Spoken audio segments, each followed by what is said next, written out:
നമ്മുടെ കയ്യിലുള്ള സമ്പാദ്യം എവിടെ നിക്ഷേപിക്കണമെന്ന് ചിന്തിക്കുമ്പോൾ പണം ഇരട്ടിയാക്കി തരാമെന്ന് പറഞ്ഞ് ആരെങ്കിലും നിങ്ങളെ സമീപിച്ചിട്ടുണ്ടോ? 2026 പോലും കേരളത്തിൽ ആയിരക്കണക്കിന് ആളുകളാണ് വ്യാജ നിക്ഷേപ പദ്ധതികളിൽപ്പെട്ട് ആത്മഹത്യയുടെ വാക്കിലെത്തുന്നത്. ഓൺലൈൻ വഴിയും നേരിട്ടും വരുന്ന ഇത്തരം തട്ടിപ്പുകളെ എങ്ങനെ തിരിച്ചറിയാം?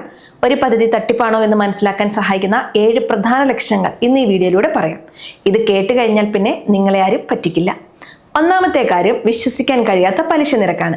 ഏതെങ്കിലും ഒരു കമ്പനി നിങ്ങൾക്ക് മാസത്തിൽ 10% 20% പലിശ വാഗ്ദാനം ചെയ്യുന്നുണ്ടെങ്കിൽ കണ്ണും പൂട്ടി വിശ്വസിക്കാം, അത് തട്ടിപ്പാണ്.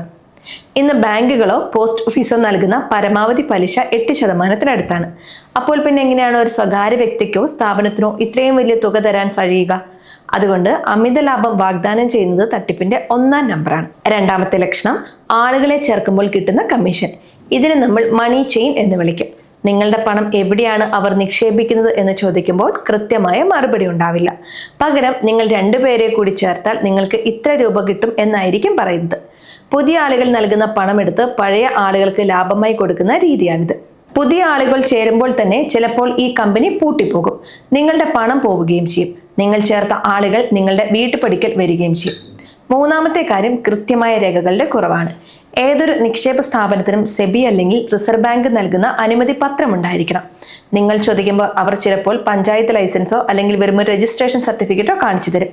പഞ്ചായത്ത് ലൈസൻസ് ഉണ്ടെന്ന് കരുതി ഒരു സ്ഥാപനത്തിൽ നിക്ഷേപം സ്വീകരിക്കാൻ നിയമപരമായ അധികാരമില്ല. ബാനർ പ്ലസ് ആക്ട് പ്രകാരം ഇത്തരം അനധികൃത നിക്ഷേപങ്ങൾ സ്വീകരിക്കുന്നത് ക്രിമിനൽ കുറ്റമാണ്. രേഖകൾ കാണിക്കാൻ മടിക്കുന്നുണ്ടെങ്കിൽ അവിടെ നിങ്ങളുടെ പണം സുരക്ഷിതമല്ല എന്ന് മനസ്സിലാക്കണം.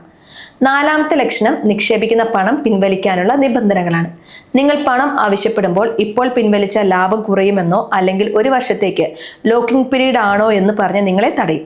ശരിക്കുള്ള നിക്ഷേപങ്ങളിൽ പണം പിൻവലിക്കാൻ നിങ്ങൾക്ക് അവകാശമുണ്ട്. തട്ടിപ്പ് കമ്പനികൾ എപ്പോഴും പണം പുറത്തേക്ക് പോകാതിരിക്കാൻ നോക്കും. കാരണം അവരുടെ കയ്യിൽ പണം ഉണ്ടാവില്ല. പുതിയ ആളുകൾ വരുന്നത് വരെ അവർക്ക് നിങ്ങളെ പിടിച്ചു നിർത്താനുള്ള ഒരു ഉപാധി മാത്രമാണ്. അഞ്ചാമത്തെ കാര്യം, ഓൺലൈൻ പ്ലാറ്റ്ഫോമുകളിലെ അമിത പ്രചാരണമാണ്. പ്രത്യേകിച്ച് ടെലഗ്രാം ഗ്രൂപ്പുകളിലൂടെയും വാട്സപ്പ് വഴിയും വരുന്ന ലിങ്കുകൾ. വീട്ടിലിരുന്ന് വെറുതെ ക്ലിക്ക് ചെയ്താൽ പണം കിട്ടും, ക്രിപ്റ്റോ കറൻസിയിൽ നിക്ഷേപിച്ച് കോടീശ്വരനാകാം എന്നൊക്കെ പറഞ്ഞു വരുന്ന സന്ദേശങ്ങൾ ശ്രദ്ധിക്കണം. 2026 AI സാങ്കേതിക വിദ്യ ഉപയോഗിച്ച് പ്രമുഖ വ്യക്തികളുടെ ശബ്ദവും രൂപവും വ്യാജമായി ഉണ്ടാക്കി നിക്ഷേപിക്കാൻ പ്രേരിപ്പിക്കുന്ന രീതി ഇപ്പോൾ വ്യാപകമാണ്. മുഖ്യമന്ത്രിയോ സിനിമാ നടന്മാരോ പറയുന്നതാണെന്ന് കരുതി ചാടി വീഴരുത്. ആറാമത്തെ കാര്യം, സുതാര്യതയില്ലായ്മയാണ്. നിങ്ങളുടെ പണം എവിടെയാണ് നിക്ഷേപിച്ചിരിക്കുന്നതെന്ന് കാണിക്കുന്ന കൃത്യമായ സ്റ്റേറ്റ്മെന്റുകൾ അവർ നൽകില്ല.